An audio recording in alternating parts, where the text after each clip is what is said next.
Hello বন্ধুরা, কেমন আছো সবাই? আমার পেজে সবাইকে স্বাগত। এই দেখো, আমরা সবাই মিলে গিয়েছিলাম বহরমপুর, আমার দেওরের বাড়ি। সেখান থেকে মুর্শিদাবাদ হাজারদুয়ারি ঘুরতে গিয়েছিলাম আমি, অংশু আর অংশুর বাবা। আর সেদিন যা প্রচণ্ড গরম আর রোদ ছিল, আর ছাতা নিয়ে লেগে গেছে ক্যাড়াকাড়ি। আর অংশুর তো বিভিন্ন পোজে ছবি তোলা, সিংহের সামনে, সিংহের পেছনে। মাঝে মাঝে বলছে মা ছবি তুলবো, মাঝে মাঝে বলছে না মা ছবি তুলবো না, প্রচণ্ড রোদ।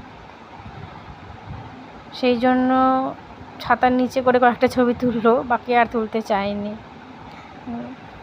তারপরে সেই ভেতরে ছবি তুলতে দিবে না, বাইরে সেই চেয়ারের উপরে রাজামশাই হয়ে ছবি তুললো অংশুর বাবা দুজনেই। তারপর আমরা সেখানে সব কিছু ভালো মতন ঘুরলাম, ঘুরে টুরে তারপরে আমরা গেলাম ওইখান থেকে মতিঝিল পার্ক।